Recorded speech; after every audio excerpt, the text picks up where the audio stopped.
Cette petite fille avec la puissance divine refuse à ce sorcier féticheur que ça va pas être sa petite sœur. Elle dit non, non et lui envoie la puissance du Saint-Esprit.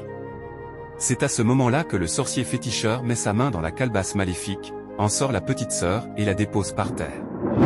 Cette dernière court alors vers sa mère.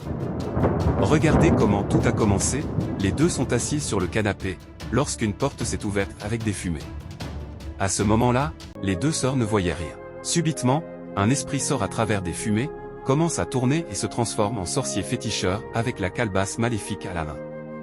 La grande sœur s'écrie « Jésus-Christ ». C'est à cet instant qu'elle commence à appeler leur mère « Maman ». « Maman ».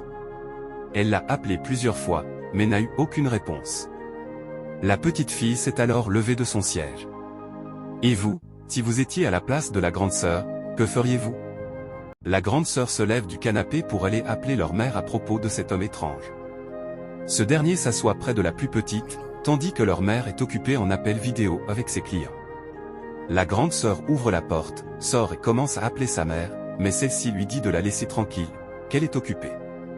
La fille insiste, mais de l'autre côté, l'homme étrange prend le coussin que la petite avait, le dépose, puis pose sa main sur sa tête.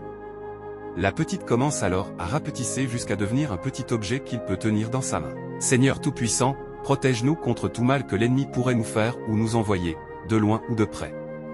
Que tous ces plans échouent, au nom puissant de Jésus-Christ. Amen. La grande sœur demande de l'aide à sa mère, mais celle-ci reste complètement concentrée sur son téléphone, alors qu'autre chose d'inquiétant se passe dans le salon. L'homme étrange a déjà enfermé la petite dans un objet mystérieux et se relève. Elle pousse alors sa fille dans la chambre, ferme la porte derrière elle et continue ce qu'elle faisait. L'homme étrange s'accroupit pour disparaître au moment où la grande sœur intervient. Vous serez choqués par ce qui s'est passé ensuite. Seigneur Jésus-Christ, vous êtes où? La mère pousse la grande sœur dans la chambre et ferme la porte derrière elle, puis continue son appel vidéo pour sa vente. Au moment où le féticheur décide de s'accroupir pour partir, c'est à cet instant que la grande sœur intervient et lui dit « Tu ne vas pas t'en sortir si facilement avec ma petite sœur ». Le féticheur lui dit de fermer sa gueule, mais la petite fille dit non. Le féticheur ne voulait toujours pas céder. C'est à ce moment-là que la petite fille lui envoie le feu du Saint-Esprit en lui disant de libérer sa petite sœur. Il dit non, mais la puissance qu'il reçoit le dépasse. Il résiste, il veut partir, mais la puissance divine le retient dans la maison. La grande sœur lui dit encore de libérer sa sœur, mais elle n'arrête pas de lui envoyer le feu du Saint-Esprit. La mère, de l'autre côté, continue son appel. Subitement, elle entend les cris du féticheur et décide d'aller voir ce qui se passe. La fille continue d'invoquer le feu du Saint-Esprit. La mère intervient, et la fille lui explique la situation. Vu qu'il ne peut plus supporter, il décide de libérer la petite sœur du calebasse. Après avoir sorti la petite fille du canari, cette dernière court vers sa mère, et la mère dit « Jésus-Christ », puis prend sa fille dans ses bras. C'est à ce moment que le féticheur commence à demander pardon en disant « Pardon. Pardon. » La mère lui demande « Qui vous a envoyé? Vous êtes venu chez moi, dans ma maison, et vous êtes même entré dans ma chambre. » La grande dit alors à sa mère que c'est pour cela qu'elle était venue l'appeler, mais qu'elle s'était concentrée sur ses ventes au lieu de penser au bien-être de ses enfants et à leurs préoccupations. Alors, chère maman, je vous invite massivement à écouter ce que vos enfants vous diront, même si ce n'est pas quelque chose d'intéressant. Au final, ils auront raison après tout.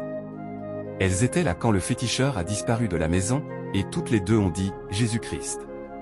Alors, chère mère, même si ce que vos enfants vous disent quelque chose à l'instant, ça ne se réalise pas tout de suite, sachez qu'après, cela se réalisera.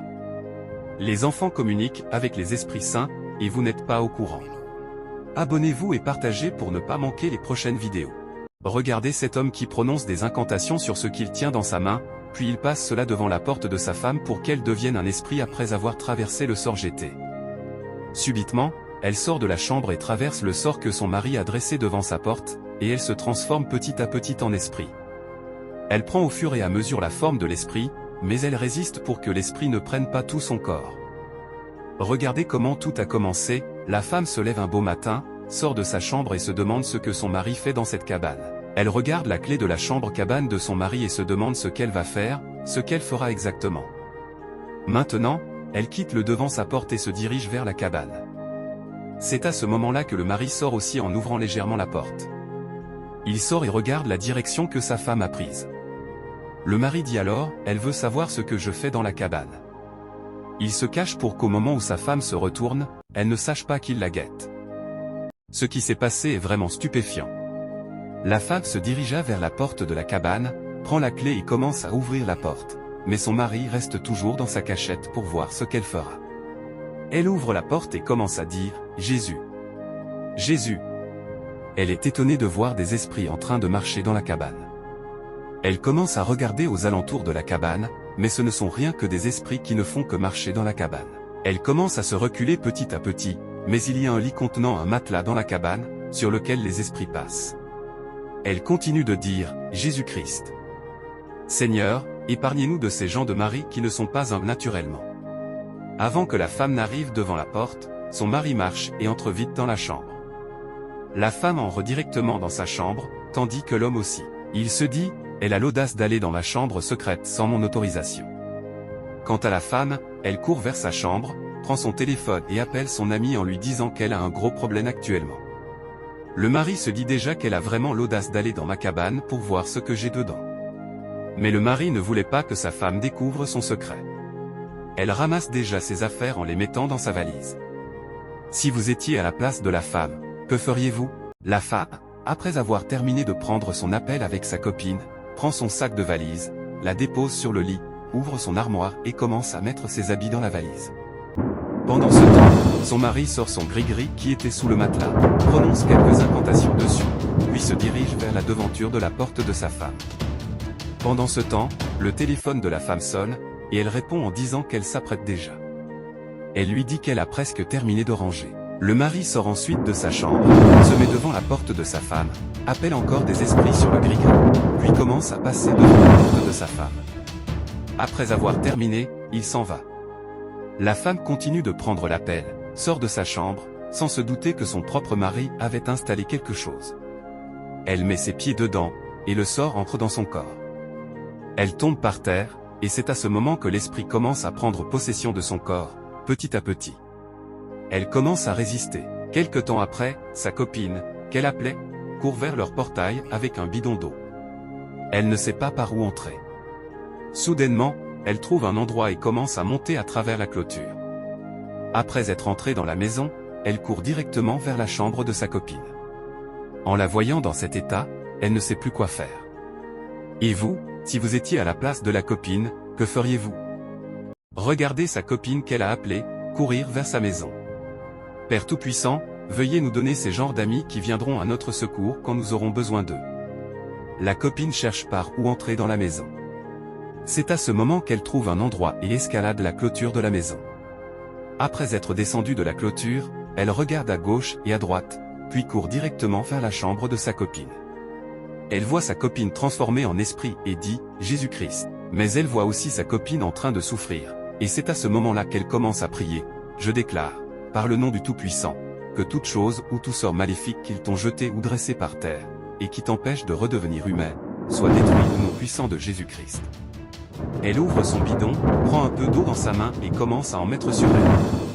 Elle dit, que l'Esprit Saint puisse détruire ces sorts pour que ta forme humaine puisse réapparaître, au nom puissant de Jésus-Christ. La femme s'est relevée, et sa copine est vraiment étonnée.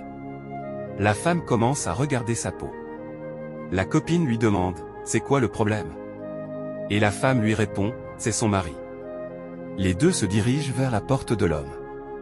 Subitement, l'homme sort de sa chambre. La copine dit, pourquoi avez-vous jeté ce sort à ma copine? Le mari, avec son gris-gris en main, marche vers la copine. La copine commence à prier en lui lançant de l'eau, et ce dernier s'est écroulé par terre. Les deux ont alors pris le chemin de la porte. Abonnez-vous et partagez pour ne pas manquer les prochaines vidéos.